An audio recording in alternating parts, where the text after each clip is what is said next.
Filosofía aquí y ahora. Movimientos políticos en Argentina.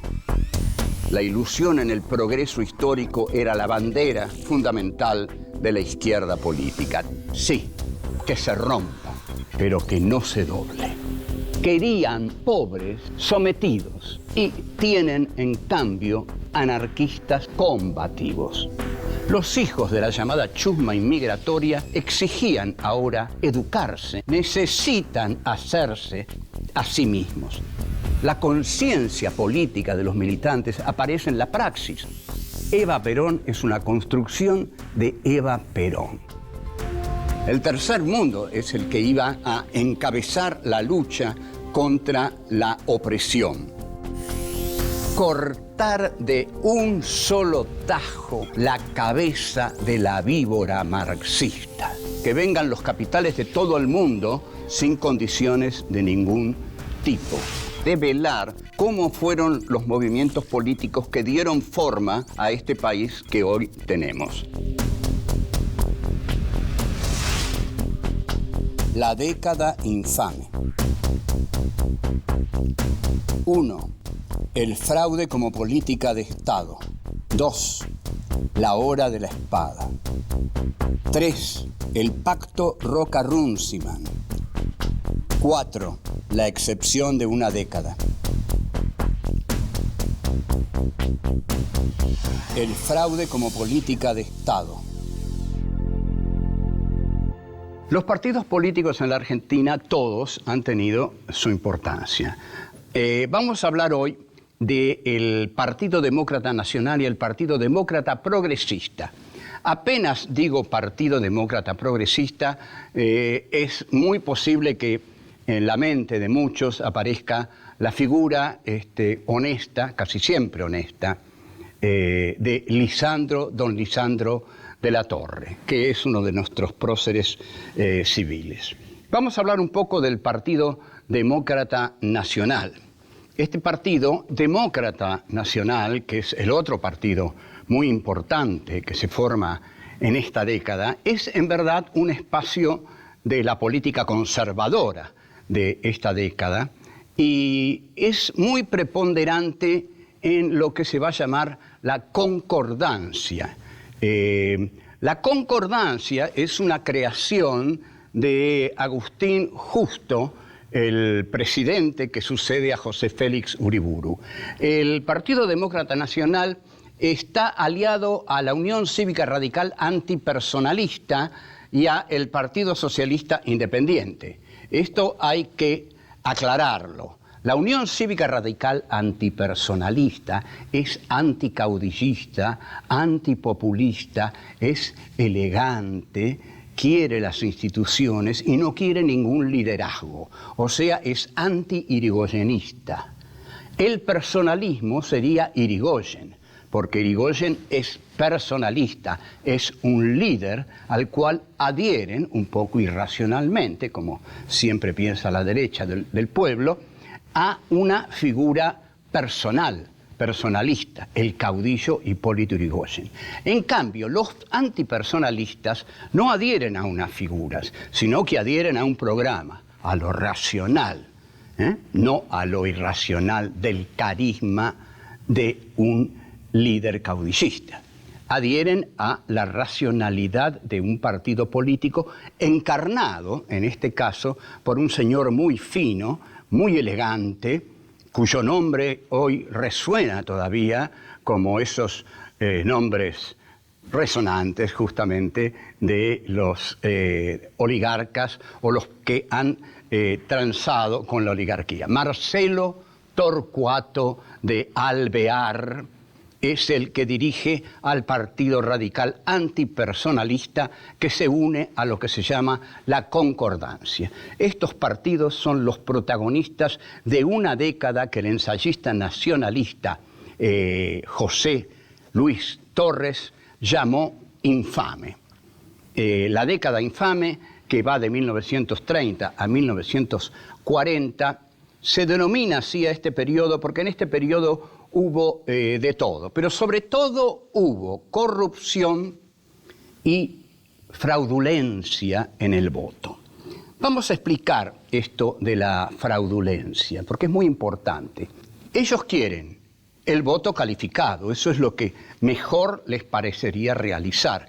Pero como no pueden realizar el voto calificado, hacen fraude, pero al fraude lo llaman patriótico, porque es un fraude que se hace en beneficio de la patria. Es un fraude que hacen los sectores dirigentes para que los brutos no voten. Entonces que voten solamente los ilustrados. Y si los ilustrados votan, ese fraude que hacen al impedir o al negar o al destruir el voto de los iletrados es un fraude patriótico. La década infame va a terminar, que se inicia con el golpe de José Félix Uriburu, el 6 de septiembre de 1930, derrocando a Hipólito Yrigoyen. El golpe de Uriburu es un golpe del sector nacionalista del ejército. Son fascistas, y con gran simpatía por la Alemania que en ese momento está emergiendo. Hablamos de 1930, faltan 3 años para que Hitler llegue al poder. Cuando Uriburu asume el gobierno, habla por teléfono con el mariscal Hindenburg y está muy contento y le dice: esta comunicación telefónica inaugura los nuevos tiempos y los nuevos tiempos se inauguran con una conversación mía con usted, mariscal Hindenburg. O sea, Argentina y Alemania. Uriburu está en la gloria. Alemania lo reconoce. Volvemos. 2. La hora de la espada. Lo que preparó el golpe del 6 de septiembre que dio José Félix Uriburu, solamente casi con los cadetes del Liceo Militar, fue un paseo. Se fue preparando un poco lentamente y empezó en 1924, que en Lima, que es el centenario de la batalla de Ayacucho. Esa batalla de Ayacucho la ganó el heroico y de segundo plano, un hombre que prefería el perfil bajo, el mariscal Antonio José de Sucre. Ganó la última batalla de los ejércitos de América Latina contra la monarquía española. Luego Sucre le dejó todo a Bolívar, se fue a su casa y en el camino lo mataron. Entonces, 100 años después, en 1924, Leopoldo Lugones viaja con Agustín Justo a Lima. Y ahí Leopoldo Lugones pronuncia el famoso discurso de la hora de la espada. Dice: ha sonado otra vez, para bien del mundo, la hora de la espada. La democracia ha malogrado hacia la demagogia o el socialismo, porque esa es su consecuencia natural, dice el señor Lugones. Es muy importante señalar acá que el hijo de Leopoldo Lugones es el creador de la picana eléctrica. El hijo de Leopoldo Lugones formó parte de la policía de Uriburu, no de Yrigoyen, de la policía de Uriburu. Entonces, fíjense cómo son las cosas. El gran poeta Leopoldo Lugones saca la espada en el centenario de la batalla de Ayacucho, y su hijo, en los sótanos de las comisarías, saca la picana. Hay ahí algo muy incómodo que cierra, porque la espada de Lugones concluía en la picana de Uriburu y del hijo de Lugones. En 1928 retorna Yrigoyen al poder. Hay muchas esperanzas en el retorno de Yrigoyen, porque al fin y al cabo, pese a sus errores, Yrigoyen era un caudillo, un líder popular y era querido por el pueblo, y no era un represor fanático. Tal es así que a Severino di Giovanni, que tanto lo criticó a Yrigoyen, no lo mata Yrigoyen, lo mata Uriburu apenas asume.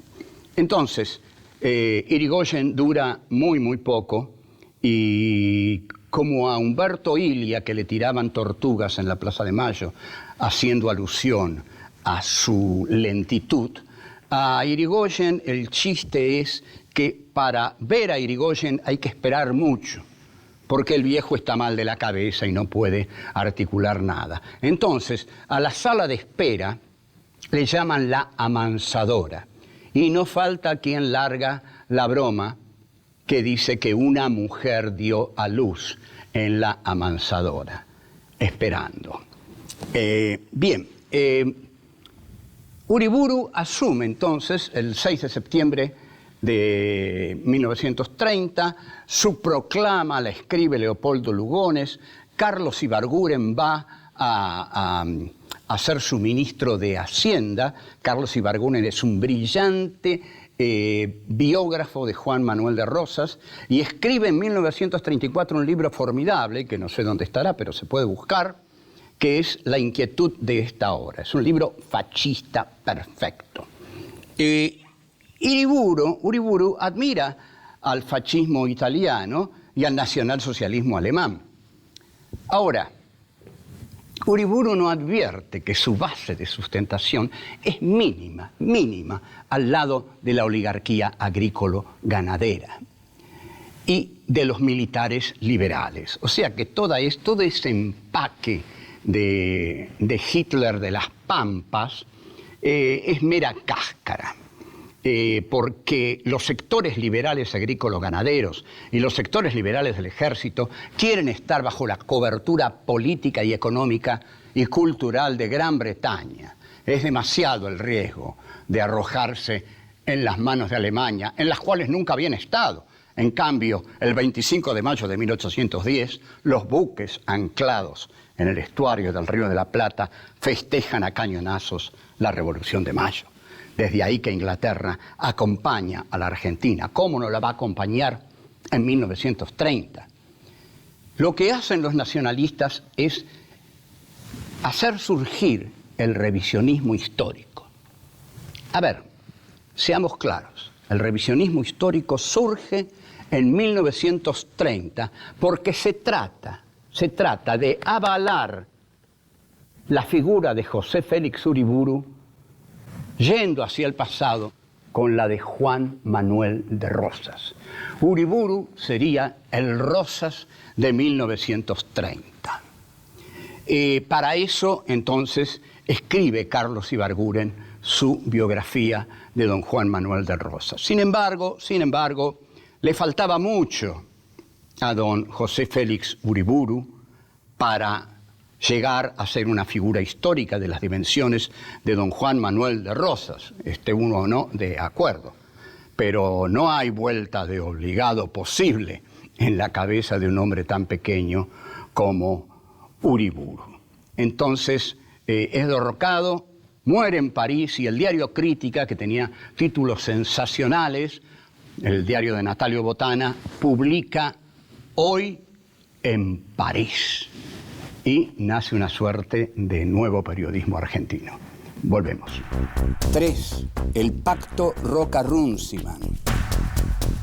La llamada década infame por José Luis Torres, porque en verdad hubo décadas mucho más infames que la del 30 al 40, la del 73 al 83, fue trágica, una década criminal. Sobre todo, ya sabemos, del 76 al 83. Pero eso no lo vivió José Luis Torres.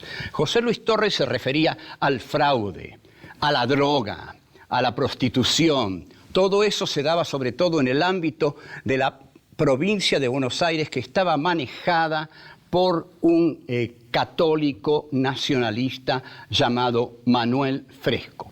Durante la década infame, entonces, o dentro de la década del 30, hubo 3 presidentes. Agustín Justo y el radical antipersonalista Roberto Ortiz, que es reemplazado porque se enferma. Ahí hay una cosa rara. Siempre hay una cosa rara cuando los presidentes se enferman. Es reemplazado por el vicepresidente Castillo. También en la década infame la inaugura José Félix Uriburu. Castillo es un presidente del que nadie se acuerda. Si nadie se acuerda, por algo será Castillo. usted no hizo mucho. Castillo no tenía temperamento y es fácilmente derrocado por el golpe del 4 de junio de 1943, por un golpe militar que fue aceptado por la población en general, pero que estaba formado por unos militares, digamos, industrialistas, que querían la industria pesada. Como dije, volviendo a la llamada década infame, el gobernador de la provincia de Buenos Aires fue Manuel Antonio Fresco. Manuel Fresco tenía matones a su alrededor, a su servicio, matones, no custodios, matones, y lo tenía a Juan Ruggerito, y Alberto Barceló, que era el intendente de Avellaneda. Eran corruptos, tratantes de blancas, tratantes de droga, prostitución, eran socios y dueños del juego, de la prostitución, como dije, y del chantaje. Eran unos muchachos bárbaros, es decir, necesarios para la democracia. Tendríamos que convocar sus espíritus hoy. Ruggerito, además, era amigo, lo siento, yo no invento la historia, era amigo de Carlitos Gardel. Y Carlitos Gardel, cuando Uriburu derrota a Irigoyen, canta el tango Viva la Patria, de García Jiménez, un canto al golpe de Estado. Pero bueno, ya se sabe, los músicos de política no entienden nada.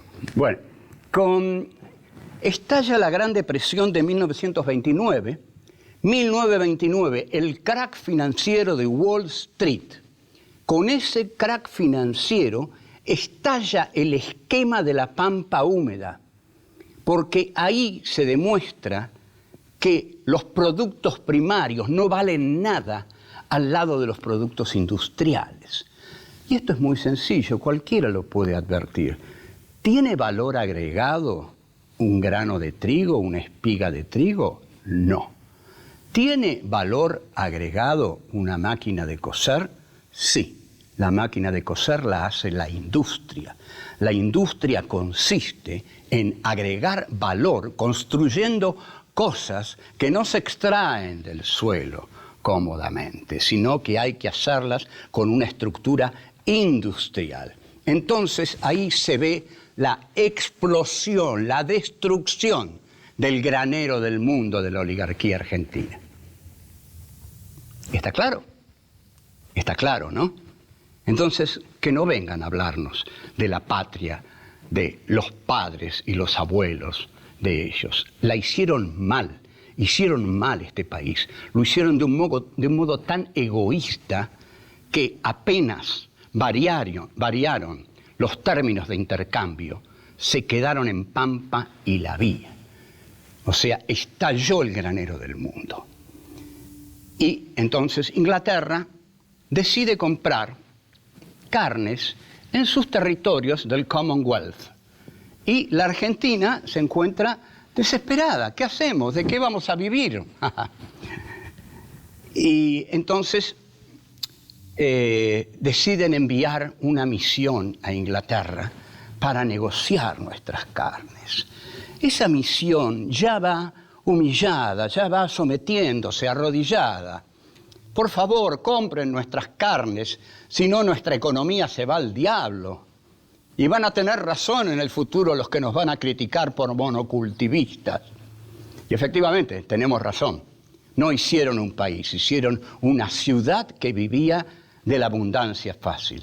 Pésimo, pésimo el país que hicieron. Para eso mataron tanta gente, negaron tantos derechos, metieron tantos presos. Bueno, el 27 de abril de 1933 se firma un pacto que va a ser el pacto Roca-Runciman. El que firma el pacto por nosotros es Julito Argentino Roca. Como todo hijo de padre ilustre, que se llama Julio, él se llama Julito.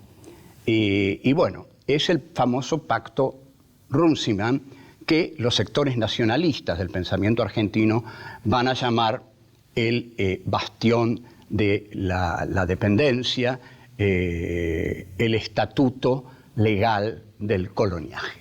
Volvemos. 4. La excepción de una década. No solamente hay mala gente en la llamada, por José Luis Torres, década infame, también hay buenas personas. Hay una frase hermosa de Dostoyevsky que dice: el bien y el mal están en constante lucha y el campo de batalla es el corazón del hombre.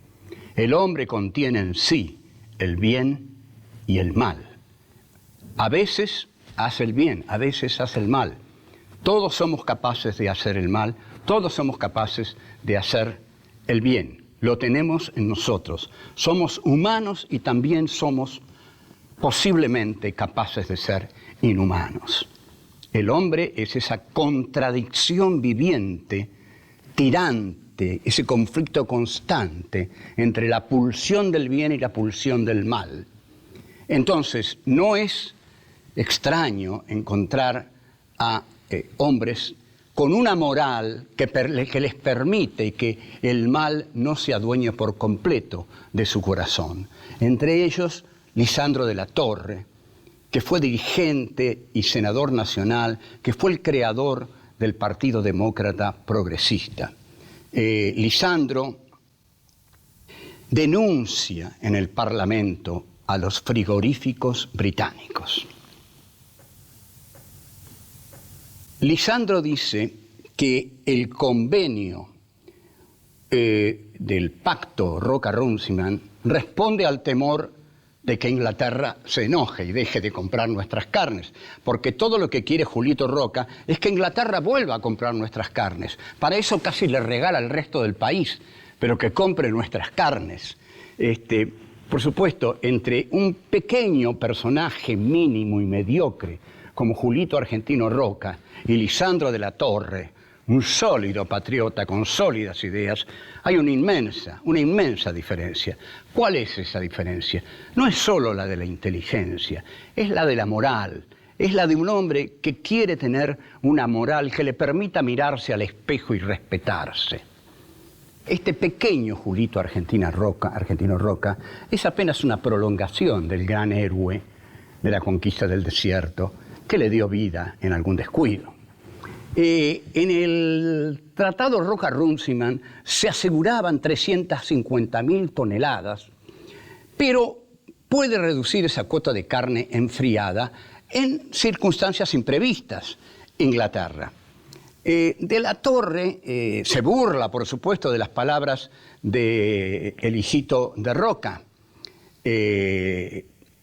Las palabras que trae Julito Argentino Roca son realmente increíblemente agraviantes. Dice: la Argentina es la joya más preciada de la corona británica.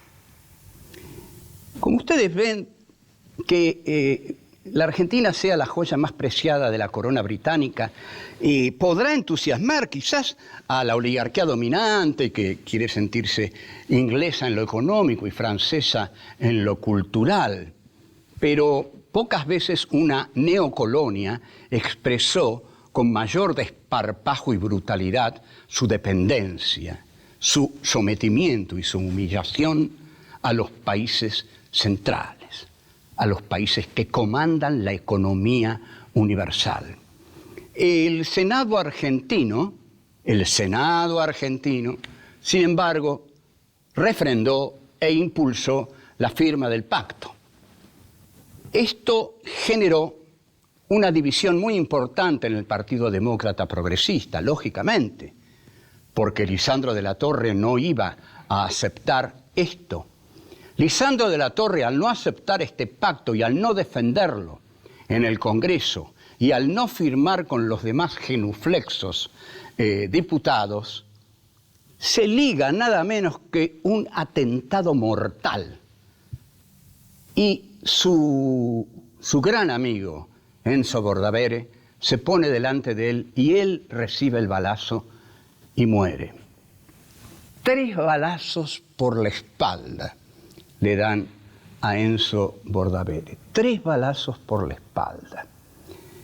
¿Quién es el asesino?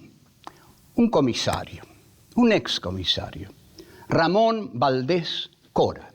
O sea que la oligarquía utiliza a estos comisarios turbios, asesinos, comprometidos por supuesto con la droga, la trata de blancas, la prostitución.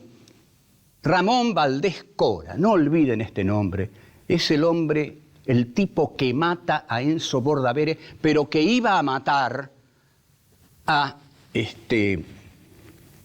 Lisandro de la Torre.